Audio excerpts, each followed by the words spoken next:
Thank you for the wonderful, oh, is this mic on? Let's see. Is that better? Okay. All right. Thank you for the wonderful introduction. Without any delay, I'll sort of jump right into the topic, and hopefully you guys will follow along and enjoy. So, to start off, I'm just going to give a brief outline for how the presentation is going to go.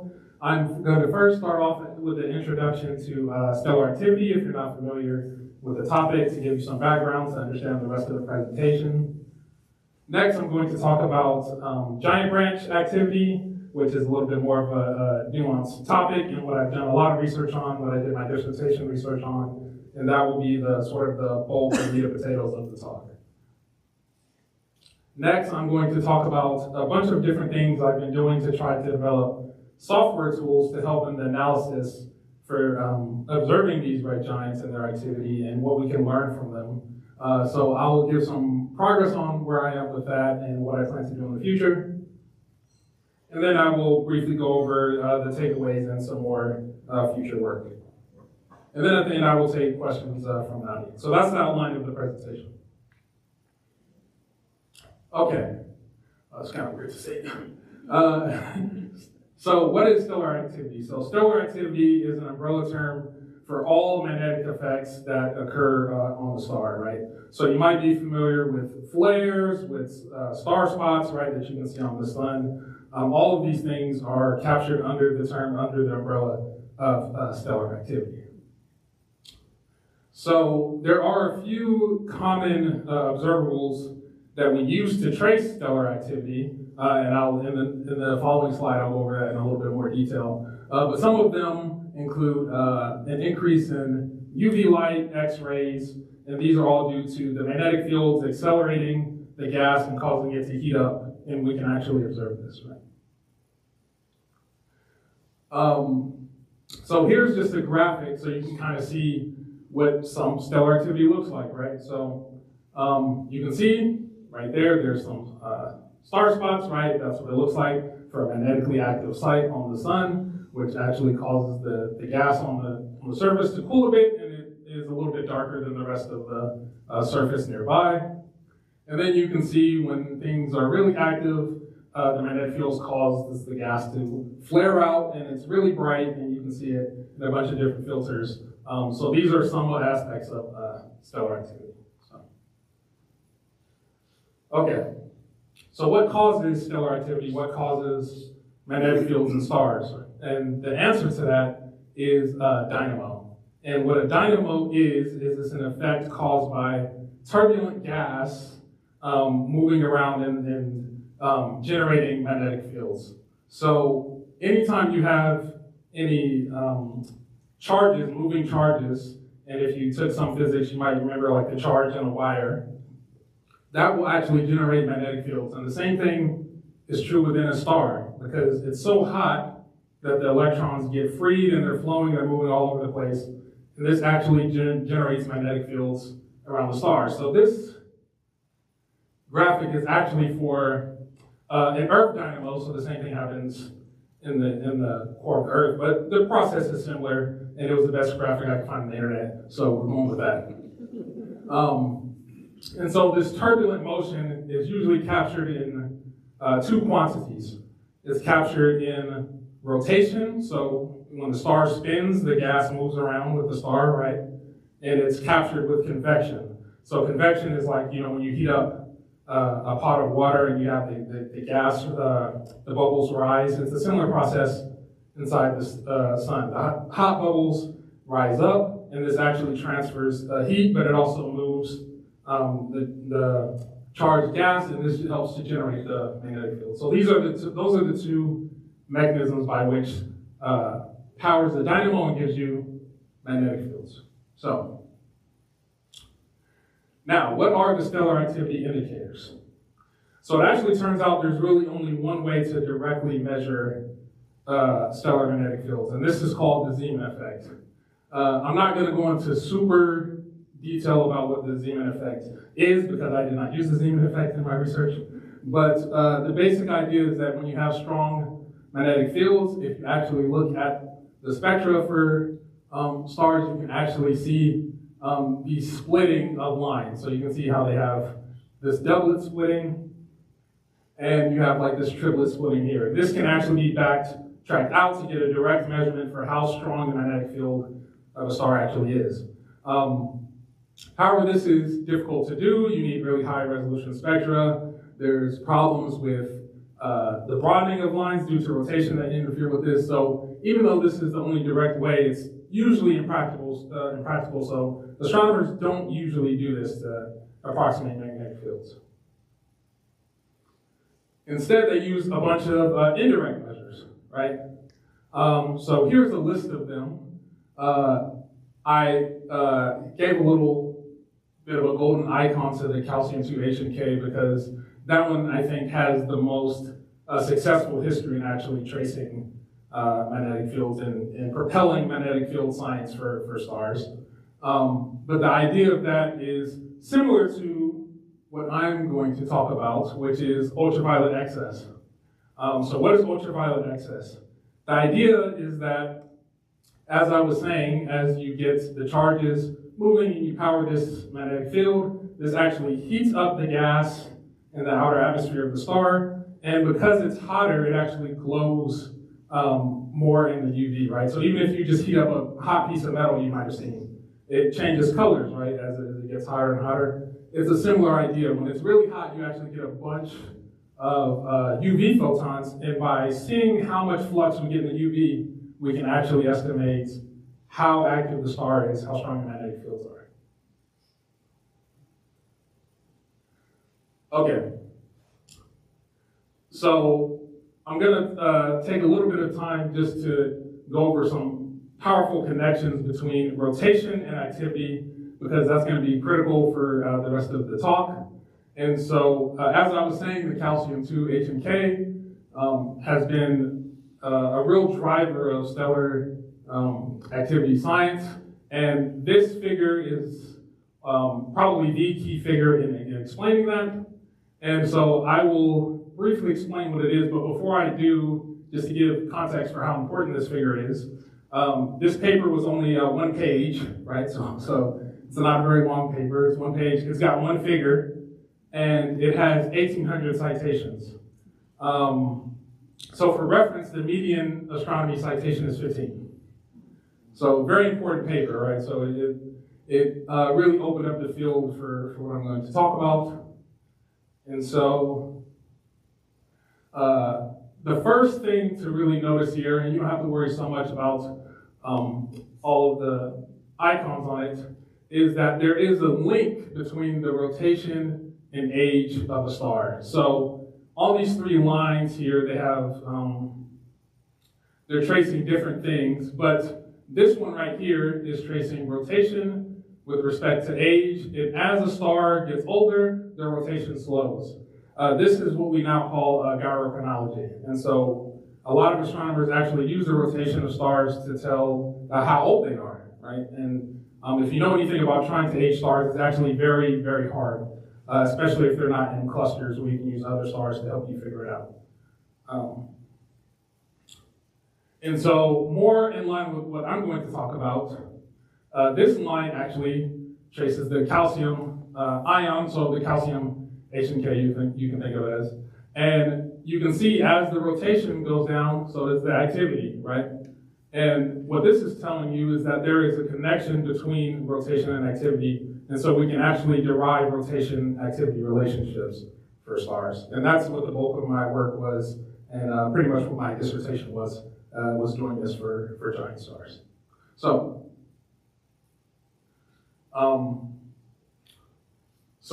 why are giant stars so interesting in this context, right? Why do we care about that? So briefly, I'm going to talk about this figure to the right.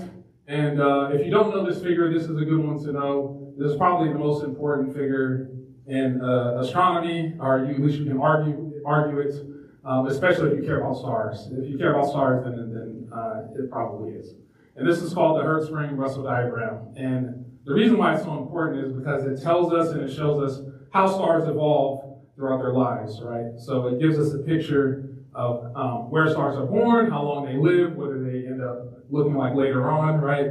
And so main sequence stars lie along this sequence, and so it's called the main sequence. And the idea is that all the stars here are burning hydrogen in their core and fusing it to helium, and the excess energy of that actually keeps the star stable and serves to keep the hydrostatic equilibrium intact. And so most stellar activity science is actually done for the main sequence. Now, for the giants, right, which actually evolve out of the main sequence, so once the stars are done burning all of the hydrogen in their core, they start to swell up, and as they swell up, they start to slow down due to angular momentum, right? So you can think of the classic figure skater example, right? When they outstretch their arms versus when they pull them in, right? When they pull them in, they go faster. When they stretch them out, they go slower. So when a star evolves up the giant branch and they get bigger, they slow down their rotation. Also, during this process, as they evolve in the main sequence, they lose a lot of angular momentum due to stellar winds, which I won't go into as much depth. But the idea is that once a star gets to a bit of an error there, can you fix that for me? Thanks.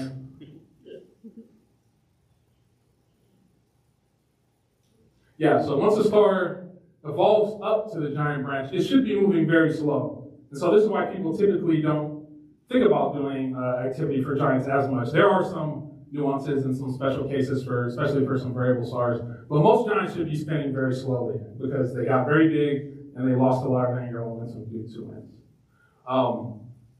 However, for the ones that are spinning significantly fast and the ones that do show UV excess, this is an excellent opportunity to investigate stellar magnetism using these stars.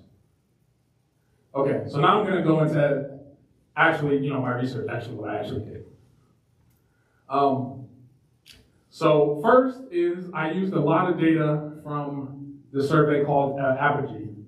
And so Apogee is a spectroscopic survey that took a bunch of spectra, so that's like kind of like the DNA of a star, you can sort of think, of a bunch of different giant stars, about 100,000, and more on the way because it's still a bit of an ongoing process.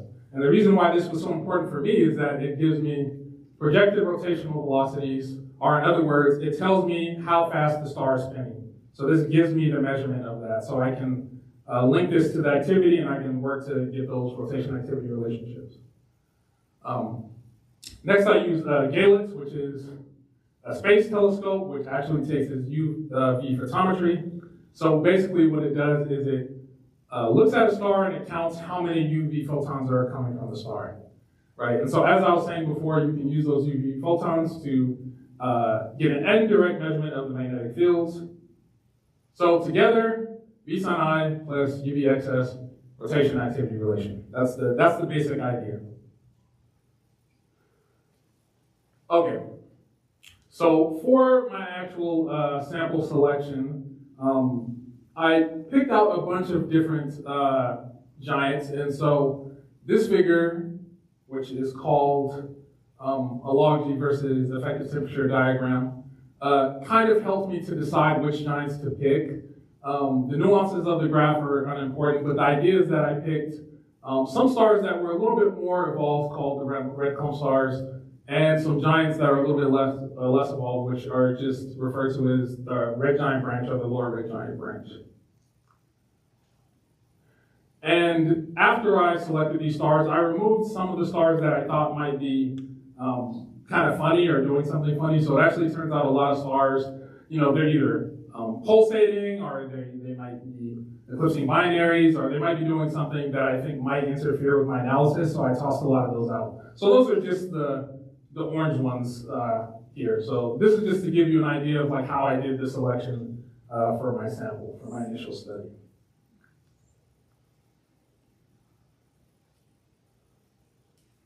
And this right here is the figure that is the foundation for most of what I did in terms of trying to characterize activity. And so what this is a color diagram, and the way you can think about this is that on the y-axis, this is just calculating how many photons I'm getting in the near ultraviolet versus what the star looks like in the infrared. And so the main takeaway from this plot that I want you to see is that relative to this line, which tracks what you would expect, so it's a model telling you what you think should occur, the things far above this line, so the things that have a bunch of UV photons, each one of these representing a giant, they have very high V sin I, so they're very blue in this figure. And lower, right, the things that are down here, they're sort of whitish, so they're not spinning very fast. So what is this telling me? This is telling me that things displaced from the model line, what our expectation is, are spinning fast, and they have a whole bunch of near ultraviolet flux. So I can use this near ultraviolet flux that I get from the Galix mission to quantify the stellar activity of the giants in my sample. And here are the rotation activity relationships that I originally derived. And so you can see for V sin I in log space, so this is just 10 to the power of these values. But more importantly, you can see that it has a positive correlation, right, in each one of these figures. So as you spin the giant faster, you get more magnetic activity, and you can actually see that in the near ultraviolet. So this is a demonstration of that, and these are relationships that I published, so people can actually use these for their science as well. And the different plots are just to refer to a bit of different populations. So these are mostly things that I think are binary stars. These are things that I think are by themselves. But most importantly, when you add them all up together, there's a clear relationship that I can actually see in this data using the UV flux and the rotation through the V sin I. And so now we get to some interesting results. So now using this metric I have, this NUV excess, and converting my rotation into period space, what I found is that the activity tends to increase as the star moves faster. So it's backwards now because it's in period, but it's still moving faster, this way. It gets to a certain rotation, and then it doesn't increase anymore. So it seems to sort of saturate. And this is an idea that has been seen in main sequence stars and in giants before as well. But the idea is that you can only have so much activity before, even if you increase the rotation, you don't actually get any more magnetic activity on the star. And this hence the name saturation. And so when we first saw this looked interesting because,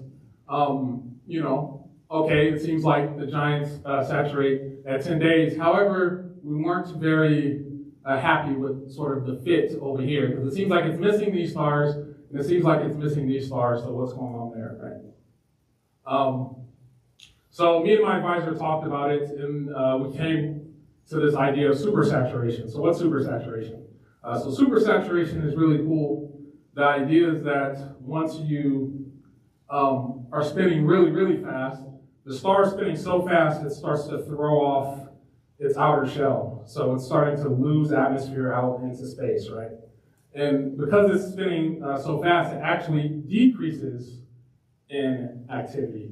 And I believe this is the first time someone has seen this for giants in the UV like this. And so the idea is that, okay, when stars are spinning fast, it increases magnetic activity, then it saturates, then it starts to spin so fast that the giant starts to lose its outer envelope out into space. And so this is kind of tracking the progression of rotation for these giants. Next, one of the main things we wanted to look at was, okay, the giants, they're rotating, we can see their magnetic fields in the NUV, but how similar are they to the main sequence stars where people have done most of the research for stellar activity, right? That's where most of this happened. And so in this plot here, the yellow dots are just some M-dwarf stars, and so really they're just very cool, very small main sequence stars that I showed you in that previous figure. And you can see that this black line, which is the fit for our giants, they're very similar to the M-dwarfs. And without going into a bunch of detail, what this is telling us is that the dynamo mechanisms for these stars might actually be similar. So it's really starting to go into the dynamo physics of the stars and try to tell us something about how the magnetic fields work for giants versus how they work for very small, cool stars. Okay, so this was that was my original inquiry into these stars. That was my first publication as a grad student. And, we were happy with what we found because we felt like, oh, okay, this was very cool to see all these magnetic effects for these giants using the UV. But we didn't have a bunch of stars, and we actually didn't do a bunch regarding the binarity of these stars. So that's what I'm going to talk about next. In my future work, where I actually got a bunch more stars with a later data release of the Apogee survey. Okay, so similarly, I did another selection for giants. Again, you don't have to worry too much about the nuances of this plot, but these stars over here are the ones I chose. So these overlap with the ones I showed before, where they're on the lower red giant branch. However, the difference is I have about 7,200 of them, or closer to 7,300 of them. And in my first study, I only had about 130, right? So a lot more. So I can do much more statistics. I can investigate much more things using this sample of stars. So this is what we decided to do. Next, we decided to see if we can actually improve the relationship of our UV activity metric by accounting for metallicity effects. So what actually happens inside of a star is when you have metals, and metals means anything, not hydrogen and helium, which is confusing for non-astronomers, but that's the deal. So anything that's for things that have different levels of metallicity, I wanted to track how that changes the amount of near UV flux that comes out of the star. And so when you have a star that generates these UV photons, the metals actually absorb this and re-emit it at redder wavelengths. So what happens is for red things, which have not a lot of metals, you get a lower number on this axis, which corresponds to more UV photons. Thank astronomers for the magnitude system. But so going up this way, you get more UV photons, and going down, you get less. When you have more metals, they absorb more UV photons, and you're going to get a change in your color. So we did not do this in the first paper. So what we've done now is we've used this to correct out and get a more robust measure for magnetic activity. And you can actually see this in the SCD analysis. So this red line is actually just how much flux a star gives out at a different wavelength. So over here are red colors, over here are more blue colors, and for a star of a given temperature, you can create a model of the atmosphere to see how much flux comes out at each wavelength. So red stars will have more over here, blue stars will have more over here. And the idea is that you can actually see how well the UV measurement, which is this X right here, actually fits with the rest of the model. So when you have a slow rotation, you have a small NUV excess, or in other words, when you don't have much rotation, you don't get any more UV photons than you would expect, which is pretty much what I was saying before, right? So over here, you can see that this star has a lot of NUV flux because it doesn't fit the model at all, right? All of these X's fit, and this one is way up here. And you can see the difference is this one only has a rotation of about 1.5 kilometers a second, and this one has 40 kilometers a second. So it's spinning much, much faster. And so this is what we actually use to backtrack out this metallicity dependence. Because the model of the atmosphere has metallicity in it, or has the metals accounted for, we can actually use this to improve our relationship. Oh, wrong way.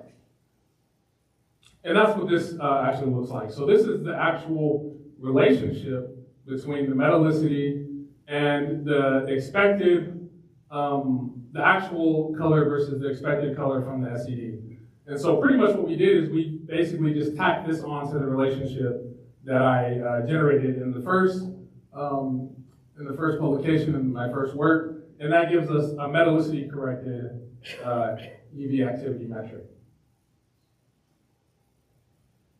And this is just a histogram to kind of show the difference. Really, it's just to show that it's a little bit improved in the dotted line, but that's not so important, so I won't harp on that. Okay, so now going forward here is to discuss some of the more interesting results now that we've set up what I actually did. And I'm going to talk about a few different categories of these giants because it will help make sense of what I show you next, which I think is pretty cool. So first is this category of single giants. So for all the things in my sample, the 7,300 stars or so are giants that I have, I describe the ones as probably single, meaning, let's go back, probably single if they have a V sin I of less than 10 kilometers a second. So if they're spinning approximately less than 10 kilometers a second, they're probably single. The idea being that because giants should slow as they evolve up, the only reason they would be spinning fast is if they had a companion nearby that gravitationally spun them up due to tidal effects. So that's the idea. So I'm just going to call those single. I don't actually know if they're single, but I'm just calling them single. For binary stars, the idea is that, okay, they should be spinning a little bit faster, and they should have some star relatively nearby, probably less than 100 days, right, in terms of orbital period. And because they're spinning faster, they'll have some star spots on them, right? They'll have some stellar activity. So I would call these the binary stars, and you can actually see in the spectra for these stars, right, compared to this one, you have your typical absorption lines of different elements. Now it's kind of blurred. This is the rotational broadening that happens in the spectra, and this is how we can tell how fast they're moving. And then there are those that are spinning very fast. They're spinning much, much faster than 10 kilometers a second. And they have periods that are typically much, much closer than 100 days. And they have very, very large star spots. So basically what I'm trying to do is I'm trying to categorize the different levels of activity within my sample. Okay. Next are a couple of interesting categories of giant stars that we think might have very interesting formation mechanisms that people have been looking into, and one of them is called the sub-giants. And the sub-giants are basically stars that are too cool and too red to have appeared naturally. So again, keep going back to the main sequence. This is the main sequence. This is where the sun resides, right? This is our star. And then here are the giants up here. And then over here, nothing should really exist. So this magenta line I have here is something called an isochrone, and it's set at 14 gig a year. So the only thing you really need to know about that is that 14 gig a year is, the age of the universe, right? And so to be over here, the star would need to be older than the age of the universe, right? So it doesn't make sense. So something else must be going on for these stars to be here. And so what we think it is that they have such large star spots on them that it actually gives you a cooler temperature for the entire star, and that moves it down and to the right. So we wanted to see, okay, well, if they have such large star spots, they should be very, very active, right? They should be super active, so that's what we're looking at. Okay, then the last category is something called the breakup giants, and pretty much the idea for these is they're spinning so fast that they're approaching a speed to where the entire star basically disintegrates itself because it's spinning so fast. So we don't think that this typically happens naturally. What we think actually happens is that there's some type of mass accretion, so there's some kind of mass falling onto the star that actually causes it to do this. And so because of that, these are very unique systems for understanding binary evolution, mass transfer, etc. So I just sort of naively chose the things up here. There really shouldn't be anything over 1, but there's a little bit of a fudge factor there. So I took these to be things that are spinning so fast that I think they're basically on the verge of tearing themselves apart. That's how fast they're spinning. Okay. So those are the categories. In the next few slides, I'm going to point out some things using those categories that I think are interesting. So this is probably the most busy figure in my presentation, and I'm not going to talk about most of it because it's so busy. But the main thing I wanted to point out that I think is very useful is that the sub-giants, right, which I designated in this figure as the x's, they are the things that have the, I'll start with this bottom left one. These are the things that have the lowest orbital period, right? So in this figure, this x-axis is the orbital period, and the highest rotation. So you can see them kind of along this line here, right? And you can see the same thing in this figure. The lowest period, and they're pretty circular just because of how close they are.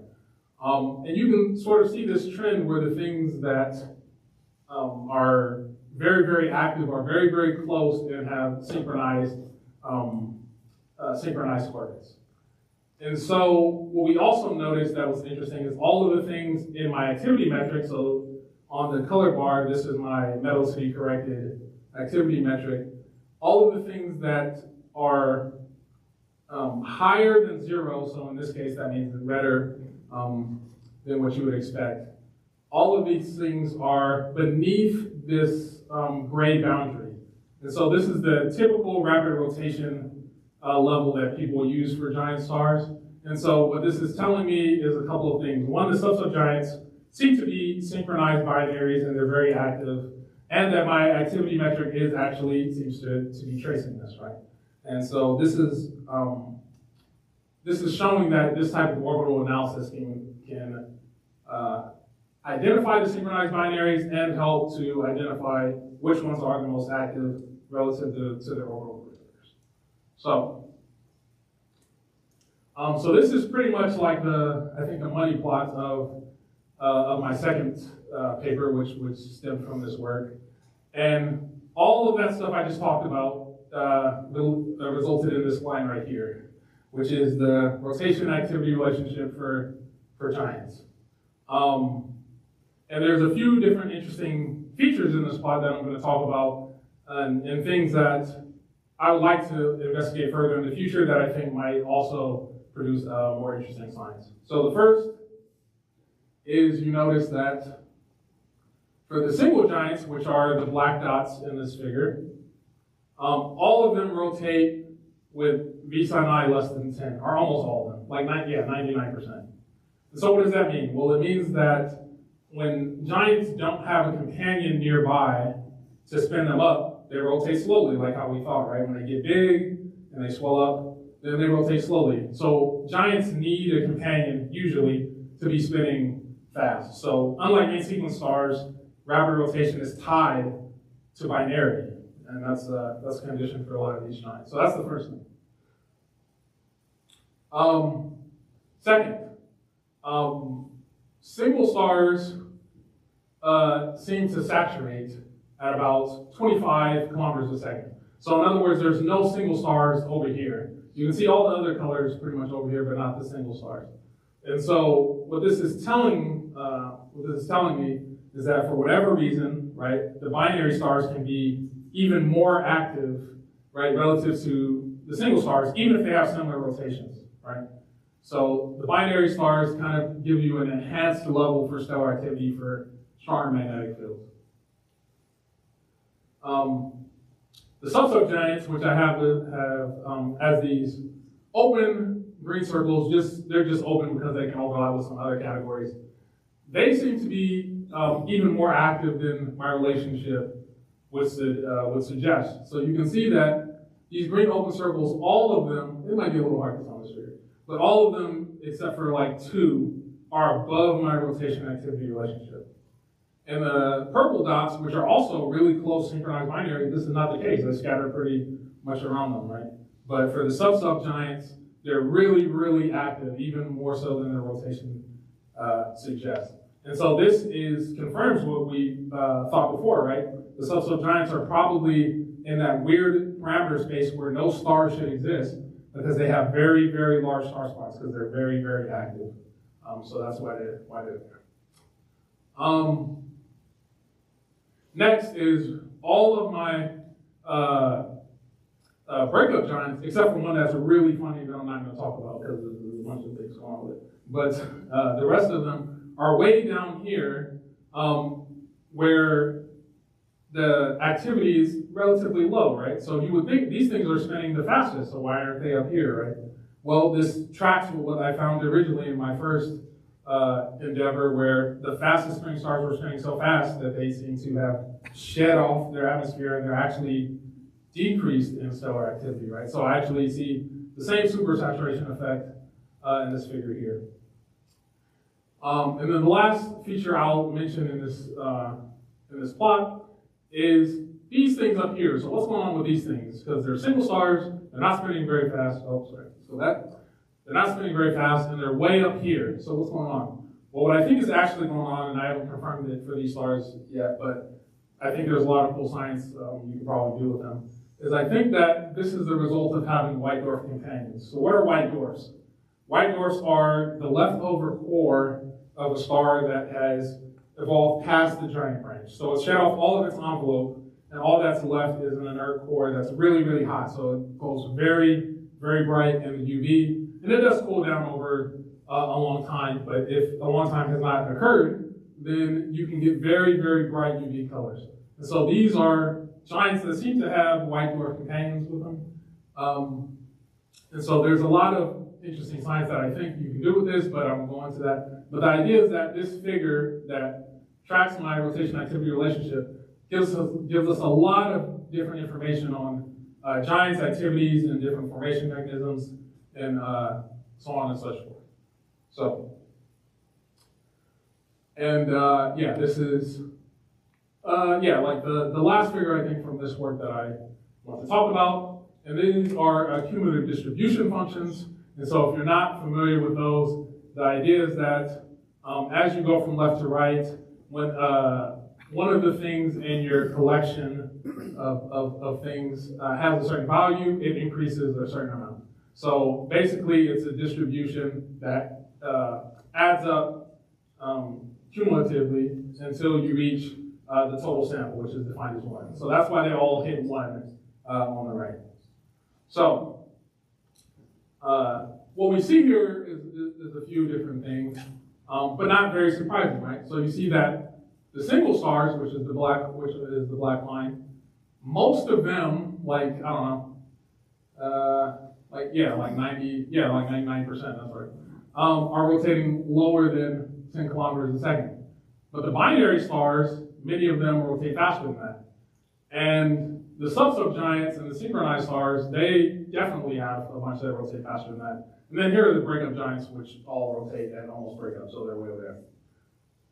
And so for my activity metric, what's interesting is you can see a similar trend, something that you might expect is you see the giant, or the single giants, again, they're the least active. Why? Because they're the least rotating, so that makes sense. The binary stars, they rotate a bit faster, so they're, they have more activity. Now, the red, which are the breakup giants, they're actually right in the middle, even though they're spinning the fastest. But remember, these giants are the ones that have supersaturation. So again, that tracks, right? So these are the ones that are not as active. And then you see the synchronized giants and the sub-giants. And you see that even though over here it seems like, the synchronized giants might be spinning a bit faster, the sub-giants are the most active distribution of giants. So again, all of this is telling us that the sub-giants are the most active giants that seem to exist. So they're pretty special. And then this last one is just a bit of a sanity check. I don't know why that keeps doing that. This last one is a bit of a sanity check. So this is the Gaia activity metric. So Gaia is a telescope, optical telescope. But through their radio velocity instrument, they were able to do a little bit of a spectroscopic analysis, and basically this tracks activity as well. So you notice that these two look very similar, right, in terms of the pattern of the colors.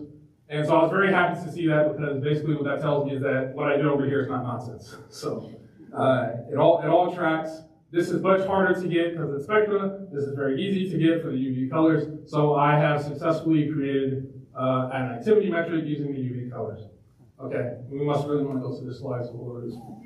So what's going on with the breakup giants? And so this is something we think are pretty interesting because what this figure is showing, and again, I won't go into the nuances of the columns, but basically what the gray outline is showing is that anything within this gray box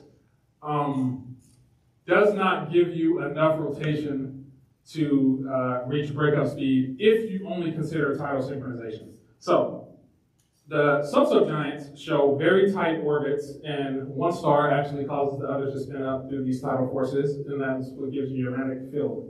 However, if you try to model this out and explain the breakup giants this way, you would need to get down here in the models, and you can't seem to do that. These are all of my breakup giants. And so what does it mean to be in this area?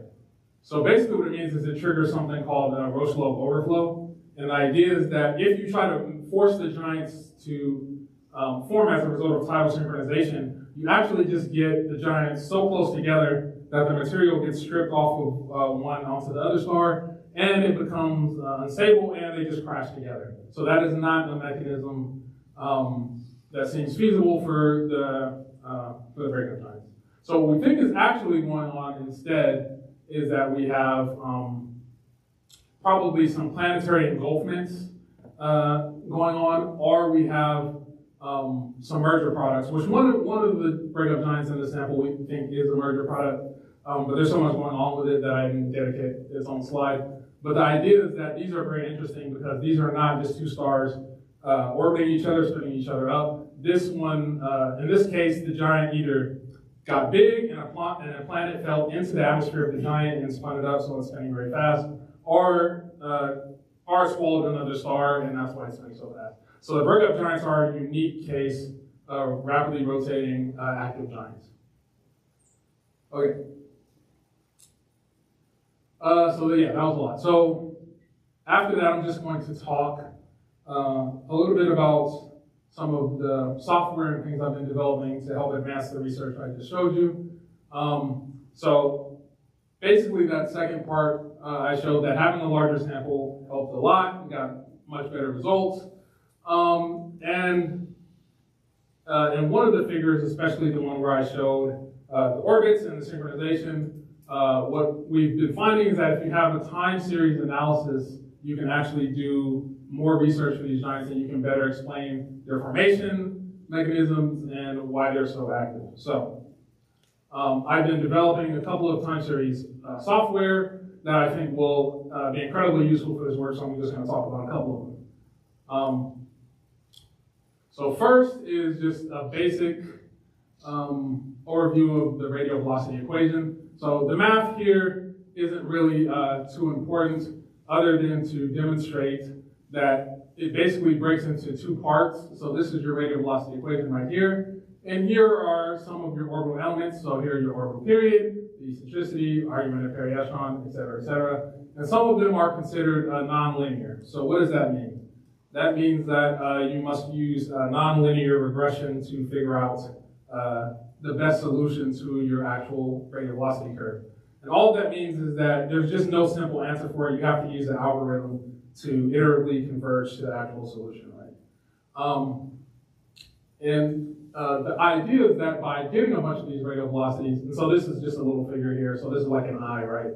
When you see a star coming towards you, you get a Doppler shift of where it's blue shifted. It looks bluer than it actually is. And when a star is moving away from you, it looks redder than it actually is. So by doing this a bunch of different times, you can actually get an RV curve. And I'll show you what this looks like, so it's not just me talking. But the idea of this software is to do this automatically. So I'll have a code that looks at a bunch of different radial velocities from the Doppler shifts of looking at a star, and it will just fit to these points, and it will tell me all of the orbital parameters I want to know about the star, which will be extremely useful for understanding these active giants, right? Because most of them are binaries, that's why they're active. So, this is just a figure that I made to argue that the code works very well. So the code is called radial velocity two-body. I am hoping to get it out to other people's hands early next year. I think all of the actual work behind it is done, but I have to write documentation, right? Because otherwise no one will use it, so that's where I'm at. And in this plot on the left, starting here, what you see on the y-axis is the orbital period my code calculates, and on the x, you see the orbital period. We'll just say that it actually is. It's an orbital period that someone else calculated, but we'll assume that theirs is true, because I think they did a good job, so theirs is right. And you can see that it's pretty much a one-to-one, right? So when they got a certain period, I got the same period, right? Pretty much.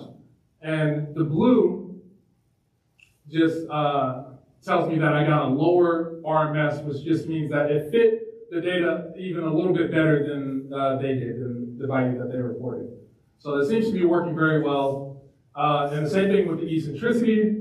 So the eccentricity is telling you how much of a circle it is or how oval it is, right? The higher eccentricity it is, the more of an oval shape it sort of takes. And you can see again that it fits this one-to-one line. So all things are looking good. And I do this by using a few different algorithms.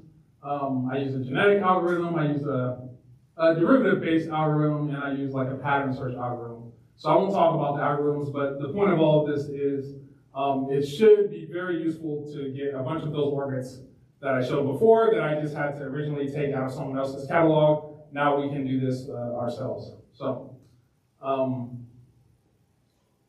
yeah, I think we will leave it there because I want to show you this because this is what it actually looks like. So I think this helps to make sense of what I was saying. So what you actually get when you do these radial velocity measurements is are these points here. And the errors are really small, so that's why they look like kind of horizontal lines. But pretty much what you get is you get a point here. So at this moment in orbital phase, our time, you got a measurement of about 5 kilometers a second. Here you got close to minus 30, et cetera, et cetera. And you can see what the code does is it automatically finds this curve that best fits it. And then it tells me what the period and the eccentricity are. And these are actually a couple of sub-giants that some collaborators of mine are working on in Chicago, and we use this code to actually fit the orbits for them. And they seem to also be tidally synchronized. So we're already getting more sub-giants and finding their orbital periods and their rotation periods and finding how synchronized they are. So much progress. Okay, the last thing I'll talk about is a variable star classification code I'm working on, but first I'll just talk about variable stars and what they are and what they look like. So variable star is just any star that changes its brightness with respect to time in some way. And so there's a bunch of different variable stars. Like there's I don't know, there might be hundreds of different classifications for variable stars. But here I just show 3 to kind of show you what they look like, because they can have a bunch of different shapes, but sometimes they look similar, right? So here's one for ellipsoidal variations. So what an ellipsoidal variation is a deformation of the star, and this deformation actually causes it to look different in brightness over time, right? Star spots, which we talked a lot about, these have a very sinusoidal shape, right? When the star spot comes in front, you get a dip. When it goes behind, it's bright again, then a dip. So it has a sinusoidal type of shape. Eclipsing binaries, when a star passes in front, depending on its temperature, and behind you get small dips, and then large dips, small dips, and then large dips. So basically you can get a bunch of different light curve morphologies. And you could look at all of these and try to figure out what they are yourself and look at a bunch of data, but it would be helpful if you didn't have to do this by hand. And so I created a classifier to help you do this, and over here is just sort of the design of the classifier. And so basically it works in 2 branches. One is it takes the light curve morphology and it passes it to a random forest machine learning algorithm. And basically all it's doing is it's taking a bunch of different statistics on the light curve morphology and comparing it to an actual label that you know is true. And it's doing the same thing for the photometry and the infrared and the optical. So basically, It's looking how the light curve is shaped, and it's also looking at how bright it is in the optical and the infrared. And by using those two things, we can automatically say what type of variable star it is by looking at those observed data. And so here is something called correlation matrix. And the main idea is that in a perfect world, everything on this diagonal would be 1. So on the x and y axis are a bunch of different variable star types. You don't have to worry about what they are, but if all of this was 1, what this would tell me is that my classifier was perfect, and no one ever has to look at another light curve again. You just use the classifier and it's good. But more likely that would probably mean that there's a bug in the code and I probably need to fix it. So you probably don't really actually want to see ones here.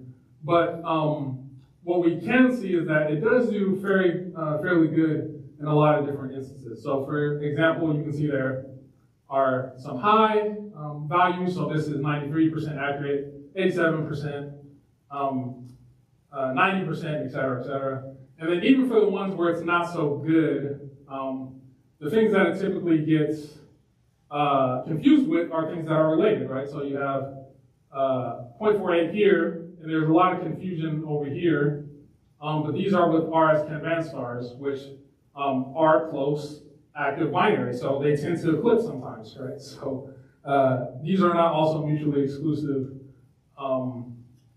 parameters, right? So what we've been finding is that this already works kind of well, but I've been hoping to improve this soon, the idea being that this will automatically classify some of the giants and some other things really as well.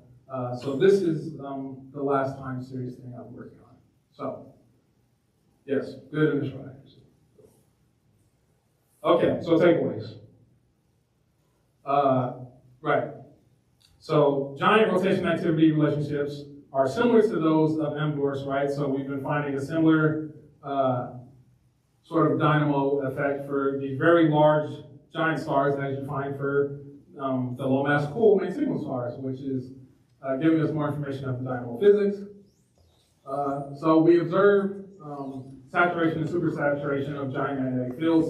So this is really cool, right? So again, this is a similar mechanism that is seen in signal stars. And in terms of supersaturation, I think this is the first time we've seen that in the UV. So very neat, very interesting. And so no clear saturation regime for binaries. And so this is telling us that binary activity and single star activity are not the same. So binary actually enhances your magnetic field. It allows you to have larger magnetic fields.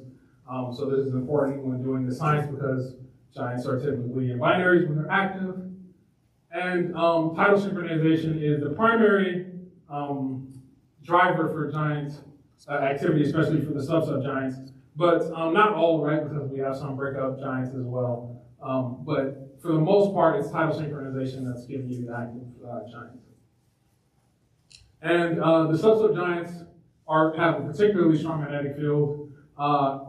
I think they may even have such a strong magnetic field that I'm not sure there's a good explanation for it just yet. But we're doing a lot of stuff right now in terms of selecting more of them, trying to understand their orbits, et cetera, et cetera. So a lot of future work to be done there. So, right, and the breakup giants are likely created through planetary engulfments or stellar mergers, which a lot of people are interested in terms of trying to figure out if you can actually see this on the surface of the star that engulfs the planet through chemical abundance measurements, what that means for life on planets, et cetera, et cetera.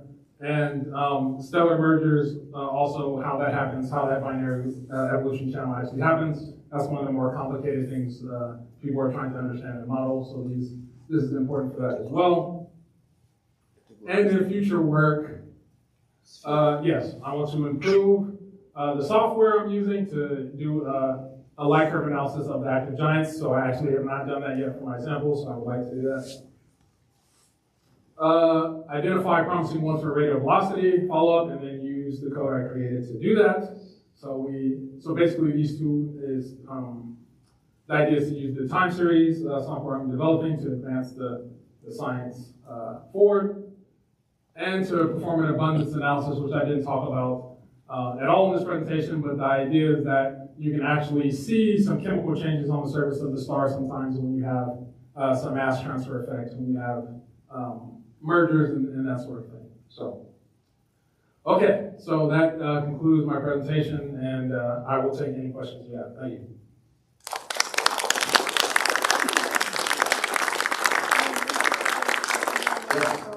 So for those breakup giants, I'm assuming that that's kind of a temporary state. They do return kind of to a saturated or unsaturated state. Otherwise, the implication would be that it would be a runaway. They would tear itself apart or turn into a white, correct? Yeah, they eventually slow down.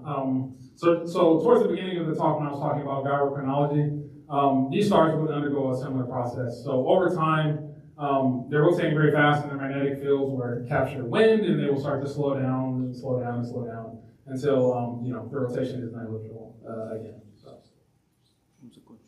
Yes. Where does Betelgeuse fall into the categories?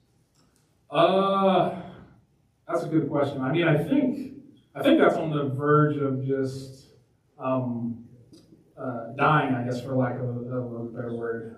So I don't know. I don't know the rotation for Betelgeuse either. I'm not sure if it's been measured. So I don't actually have an answer to that question. Sorry. Yes, and then. A name we've all heard of the last year or so, since you're the giant expert here, or really working at it well. Betelgeuse. Yeah. What's going on with it? There's a lot of speculation talking about a debris disk, talking about large star spawns, talking about an evolutionary cycle that's really kind of different. Yeah, so I actually don't know enough to say anything more than I guess just what's on the internet about Betelgeuse, because it kind of falls outside. The giants I'm looking at kind of exist in a different parameter space from that. So I don't know if I can really answer your question. I mean, I can sort of dig into it maybe if you're just interested. If you email me, I can see if I can find out anything you could. But on the fly, I'm not sure I can really tell you much. Yeah. I read that they think there's a star binary, that they think it's a binary. Betelgeuse? Yeah. I think that's what I read in astronomy magazine. Could be. I would have to dig into it. Yeah.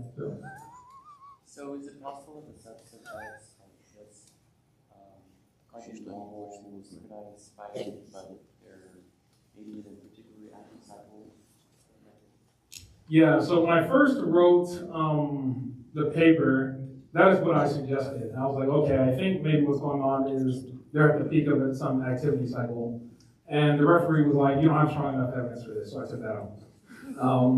But so that could be the case, or it could just be that maybe even amongst the other synchronized giants, they're a little bit more synchronized. And so this is why I think the orbits will be important, because most of what I did is to actually just look at like differences in the rate of velocities, the peak differences, and only a few of them have orbits. But if you have orbits for a bunch of them, then I can actually really see, are the subset giants different in their orbital parameters, and is that what's causing them to be so active? If not, then yeah, perhaps it is an activity cycle sort of deal.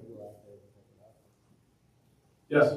A few times you had some outliers that you didn't plot. Were you finding anything that was just like horribly unexpected or even unexplained whenever you saw those outliers, or was there just something simple that created that? Yeah, so one of the more interesting ones that I didn't talk about, but I'll say a little bit about it now, is one of the breakup giants seems to be a merger, and it has a whole bunch of crazy stuff going on with it. It seems to have an accretion disk, which means it's rotating so fast, like the middle is like split out into a disk. It has crazy like accretion line profiles. And so what I think actually happened is that there's two stars that merged with it. So at some point, if there is an analysis that can be done to prove that, I would like to do that. So, but that was the craziest outlier. Like, let's see, I think, what was it? I'll even very briefly, I think I can demonstrate how crazy it is. So, you can see on this scale, it's like -4, right? So that one, it's like, I think it's at -8 or something. Okay. So it's not even on the scale with the rest of the giants. And it has a large infrared X. It has a bunch of crazy stuff going on. But it is an interesting star. So. Yep. So when you do your orbit fitting for more stars, are you going to be able to actually definitively say whether or not the white things on the left are white dwarfs? I think so, because what that will give me is the binary mass function, and since I know the radius of the star, the v sine I,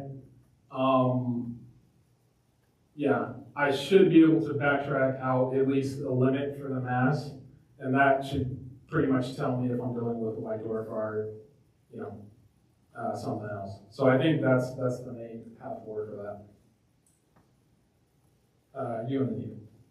When you are looking at the binaries, are you able to tell if the binary with the giant is a different type of star, and if the different types of stars, you can tell, okay, this is this type, this is this type? Yeah. So that's a good question. So it depends. Sometimes you can, and those are called SP2s. Basically what that means is that you can actually see the signature of the second star in the spectra. A lot of times, however, because they're giants, right, so they're really big, they're really bright, it's very hard to see the signature of the other star in your signal. There were a few SP2s in my sample. I didn't do a detailed analysis of them, but for the most part, you can't really see the other star. It's just too faint relative to the giant. It gets washed out. Yeah. Oh, yeah. That's going to be somewhat similar to my question. When Sure. I decided to encounter any binaries that had a high mass stellar remnant from it, like a neutron star or a black hole. Yeah, so in my, I didn't talk about it, but in my first paper, one of the successes of the rotation activity relationships, right, one of the uses for it was someone thought that they might have an accreting black hole because they had a giant and they had a black hole, right? And they suspected that the reason they were getting a bunch of UV flux was that the giant was dumping material onto the black hole, and that was heating it up, and so you were getting these UV photons. However, I was able to show that the UV flux was actually consistent with the rotation of the giant. So no need for accretion. So that was one of the uses for it.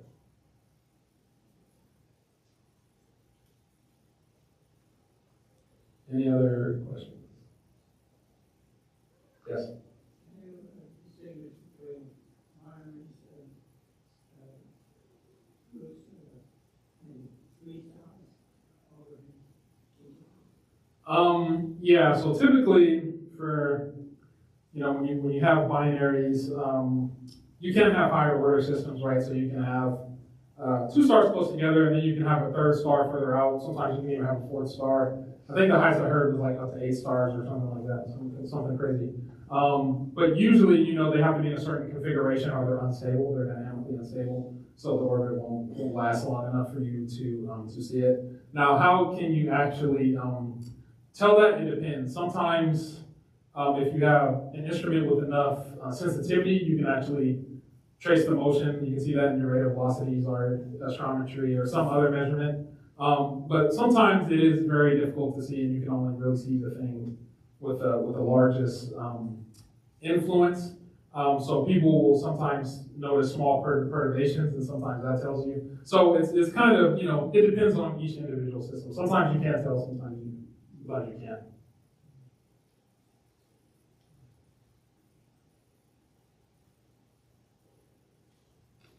All right, seems like that's it. Well, thank you all for coming.